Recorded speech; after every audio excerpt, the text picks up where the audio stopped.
Good morning, students. We will do upstream and downstream question. This is a topic in the word problem upstream, downstream.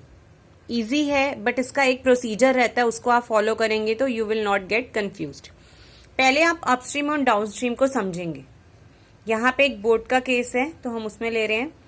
Upstream का मतलब होता है opposite direction में movement करना with respect to the movement of the current. Current पानी का जो यहाँ पे फ्लो है वो लेफ्ट डायरेक्शन में है, लेकिन बोट कहाँ जा रही है? राइट डायरेक्शन में. तो यहाँ रेजिस्टेंस प्रोड्यूस होगी और बोट जो है वो इसको ओवरकम करती हुई जाएगी. तो बोट की स्पीड जो अपनी एक्चुअल स्पीड है वो कम हो जाएगी. इसी तरह से डाउनस्ट्रीम के केस में क्या होता है?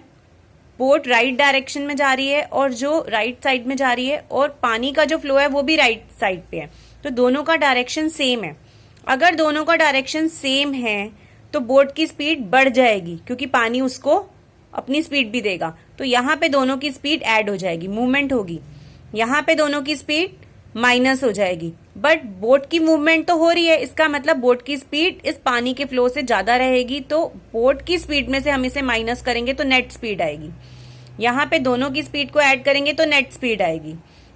अब देखिए question. Ritu can row downstream 20 kilometre in 2 hours. Downstream के केस में आपको डिस्टेंस दे रखा है 20 किलोमीटर, टाइम दे रखा है 2 आवर्स. ऐसे ही अपस्ट्रीम में 4 किलोमीटर जो है वो डिस्टेंस है और टाइम है 2 hours. Find her speed of rowing in still water. इस पे आपको फोकस करना है. यहाँ पे दो टाइप की स्पीड्स हैं, एक है स्टिल वाटर और दूसरी है स्पीड ऑफ द करंट. हम इन्हीं को वेरिएबल्स के शेप में फॉर्म में लेंगे. Let the speed of the rowing of Ritu in still water. Still water means जो उसकी खुद की स्पीड है. अगर पानी रुका हुआ है, उसका कुछ फोर्स नहीं लग रहा, तो उस केस में उसकी स्पीड हम मान के चल रहे हैं x kilometre per hour. Now let the speed of the current be y kilometre per hour. इस क्वेश्चन में दो केसेस हैं, one is upstream and the other is downstream. तो हम दोनों केस को अलग अलग डील करेंगे और वहां पे स्पीड, डिस्टेंस, टाइम लेंगे दोनों जगह पे. अपस्ट्रीम लेते हैं. अपस्ट्रीम में क्या होता है? इसकी जो स्पीड है, आपने देखा दोनों की स्पीड माइनस होगी, लेकिन किसमें से क्या माइनस होगा? बोट की जो स्पीड रहेगी जो एक्चुअली थी, उसमें से ये पानी के फ्लो की स्पीड माइनस हो जाएगी. तो हमने क्या माना है कि जो ऋतु की रोइंग स्पीड है वो कितनी है? x है. तो उसमें से y माइनस करेंगे तो स्पीड नेट क्या हो जाएगी? x minus Y kilometre per hour. Distance question में दिया जाएगा आपको. कौन सा केस कर रहे हैं हम? अपस्ट्रीम. तो अपस्ट्रीम में डिस्टेंस कितना है? 4 किलोमीटर और टाइम है 2 आवर्स. तो ये हमने फिल कर दिया यहाँ पे. इसी तरह से डाउनस्ट्रीम में भी स्पीड, डिस्टेंस, टाइम होगा. डाउनस्ट्रीम के केस में दोनों की जो स्पीड है वो प्लस हो जाएगी. तो ऋतु की जो रोइंग की स्पीड है, ये स्टिल वाटर में है, स्टिल वाटर जरूर लिखना है. तो ये x प्लस कितना हो जाएगा? y. डिस्टेंस कितना है? 20 किलोमीटर और टाइम कितना है?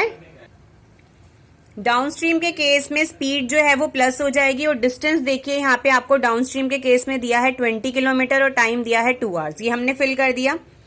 हमने सबसे पहले ये दो स्पीड्स लेट करनी होती है. स्टिल वाटर जरूर लिखना है और हमने दोनों अपस्ट्रीम डाउनस्ट्रीम के केस जो हैं वो लिख लिए. अब इसके आगे देखिए, अपस्ट्रीम के केस में और डाउनस्ट्रीम दोनों में हम फॉर्मूला लगाएंगे. Speed equal to distance by time.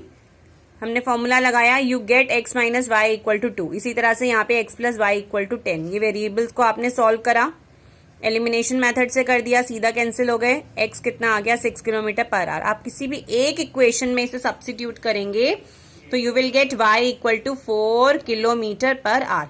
Last में आपको क्लोजिंग जरूर करनी है क्वेश्चन की. Speed of rowing of Ritu in still water equal to 6 kilometre per hour and speed of the current equal to 4 kilometer per hour. This is the format of the question. Upstream downstream जब भी आएगा ये format है question का. Okay students, this is important question. इसको अच्छे से समझेंगे और प्रैक्टिस करेंगे.